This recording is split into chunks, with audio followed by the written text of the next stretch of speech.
Hey guys, so this month is going to be absolutely wild in the West. It's going to be wild in the United Kingdom. It's going to be, you're going to see more and more of these flash events happen. Guys, this is just the beginning. What we're seeing now is the beginning of things as we move forward. Guys, what do we think about the shirt? I think it's powerful. I look like I should be on Miami's Vice or something. Anyway. So guys, I'm going to speculate a lot in this video, and a lot of this is going to be my opinion, and then I'm going to read and I'm going to tell you what I've said previously, and I'm going to put links to the videos in the end. But what I want to get from this is what I think's happening in the background, and then I'm going to link this to what's just happened in Paris, in and around the Olympics. So, my speculation, guys, okay, right now there will be people sat somewhere in the United Kingdom, planning acts of criminality, acts of sabotage, and much, much worse, all right? I believe this is happening. I believe they're planning. I believe those plans are already in place. And I believe that those plans are just waiting to be executed. The police, the police in this country, we don't have a police force. From what I've seen the last 10 days, if you live in the United Kingdom, you know exactly what I'm talking about. We don't have a police force anymore. We have a two-tiered system when it's okay for, I'm not going to go into it, guys, okay, but we have a two-tiered system. So the police will be overwhelmed. When these attacks start to happen, or these acts of sabotage, when they start to happen, the police, the emergency services, they will be overwhelmed. They're not trained for it, they're not equipped for it, and they don't have the mental fortitude for it. If it was going to be, going and dancing at a pride march and having rainbow flags, you know what, the British police would be all over that. I would have 100% faith that the British police could do a coordinated dance to an LGBTQ march. I would be totally fine with that. However, dealing with mass acts of sabotage, dealing with civil unrest, dealing with everything else that I'm going to come on to, guys, I don't believe the police are capable of dealing with it. Guys, you go woke, you get broke. So anyway, from the recent incidents in Paris on the Olympics, I'll put the link to this in the description. French rail lines disrupted by coordinated sabotage ahead of Paris Olympics opening ceremony. Guys, I used that exact phrase like a month or maybe 2 months ago in my video. I'll link it at the end of this. I said the United Kingdom, and I even said it, guys, and especially Europe. I said it's very vulnerable to these attacks. And guys, let's not be under no illusion. We have not seen the last of these attacks in the Olympics. I use that exact phrase. I use coordinated attacks, but coordinated sabotage is the same thing. Now, when you're thinking about coordinated attacks, you need to have an intelligence network built up, which means you have to have operators working in that country. Now, those operators, they're not going to be the type of people who are going to commit the acts. You're going to pay people to commit those acts. Let's read a bit more, guys. Let's see what we know. So, Paris's high-speed train lines were targeted by multiple malicious acts, including arson on Friday. So this is like last week. In what has been described as an attack on France and coordinated sabotage to disrupt travel ahead of the opening ceremony of the Paris Olympics. So you see what coordinated attacks do. Coordinated acts of sabotage. And these things are easy, they're cheap, and they're very, very effective. And that's why it's going to happen, guys, alright? French state railway company SNCF said in a post on X, that a large number of trains were diverted or cancelled, and asked all travellers who can postpone their trips and not to go to the station. By Friday afternoon, its service had partially resumed through widespread disruption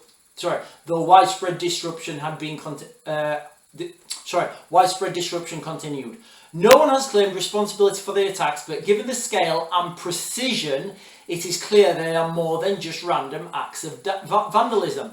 So this is where we're going, guys, all right? Now, that's the coordinated attacks. What you'll see before this is random attacks. So you'll see the isolated incident, this has been done, that's been done, that will seem unconnected, but of course they're all connected. All these acts are connected.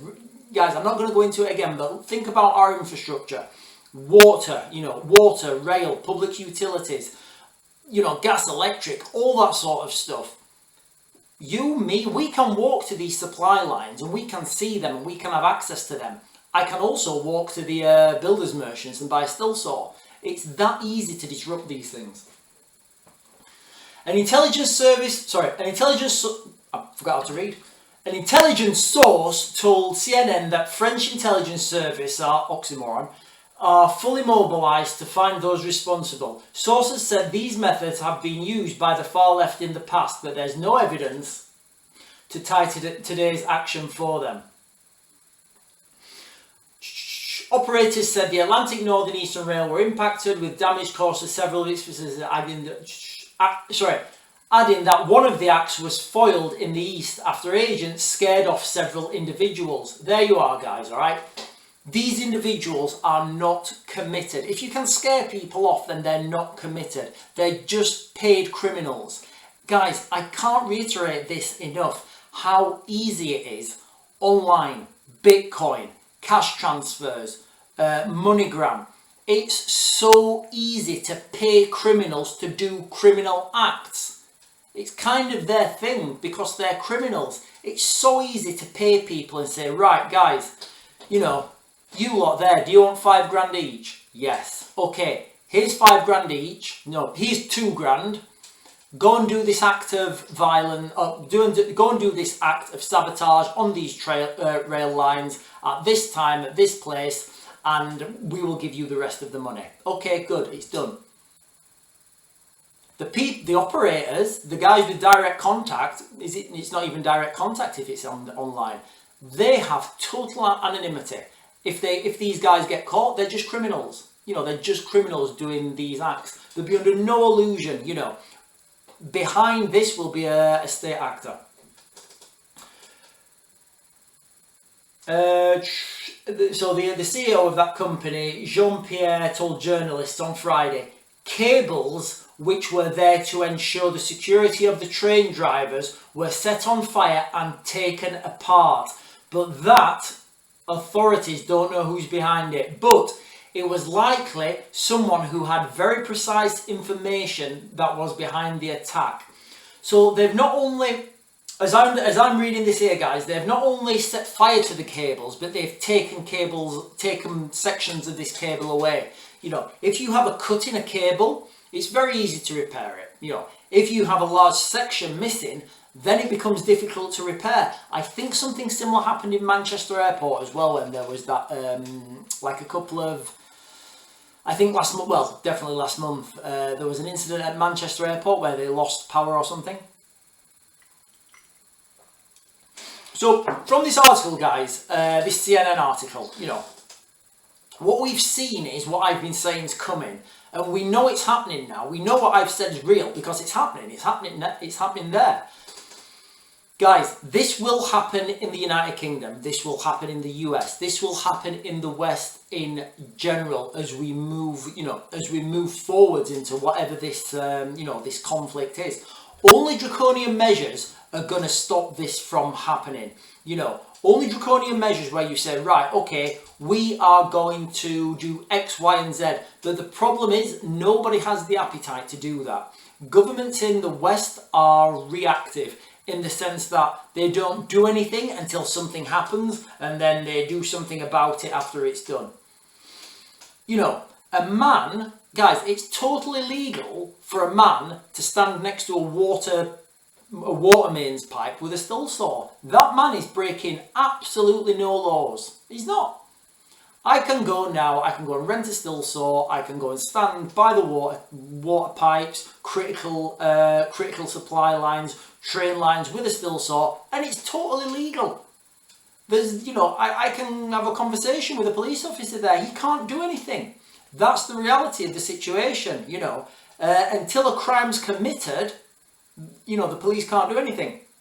But obviously, these guys are not going to commit any crimes until, you know, until they know they're safe. So that's the situation. If they go up there with the still swords and there's some police, fine, they walk away. No criminal charges, no nothing. They just walk away. They walk away, everything's, you know, they're fine. They've got minimum loss. And that's what they, you know, that's what this, it's kind of grey warfare. It's not asymmetric.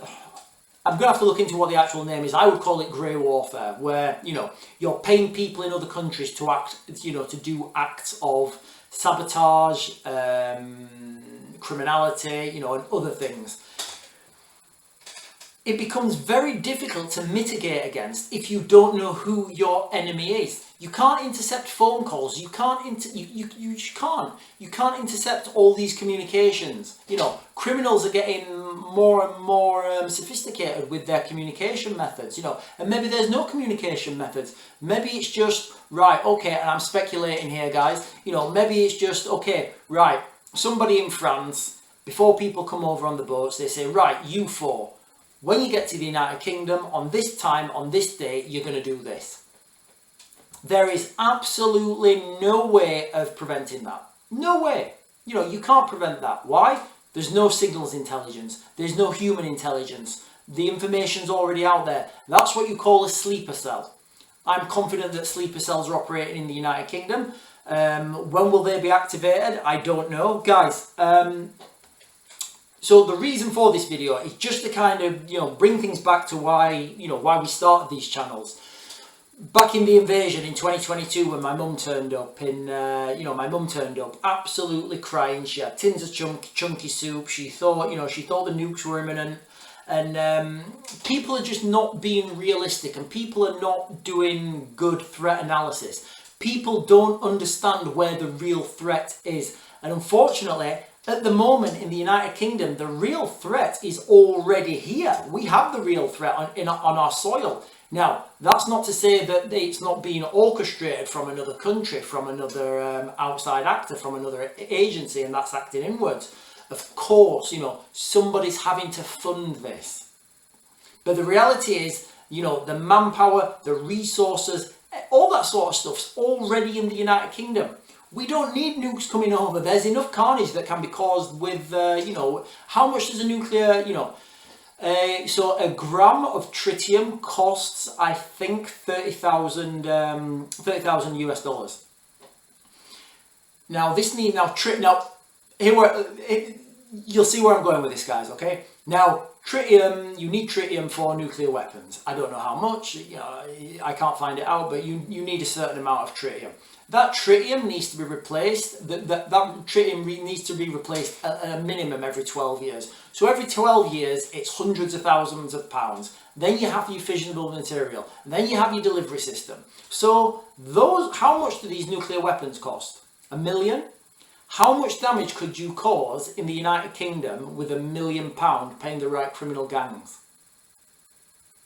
A lot, you know. So we don't need these, you know, our adversaries don't need these weapons of mass destruction. The weapons of mass destruction, you know, are it's the death from 1,000 cuts. It's the slow burning fuse. It's the, you know, there was a guy who was, I forget his name, but basically I think he was like a Roman philosopher, and what he said is, there's no point taking your enemy on force, fighting decisive battles. You want to fight on the flanks, take out the small targets, and over time you degrade the enemy. Look what happened in Afghanistan. United States, the biggest, most badass military in the world, defeated. You can't say that they weren't defeated. The Taliban are in control now, back in Afghanistan, and, you know, that's the reality of the situation.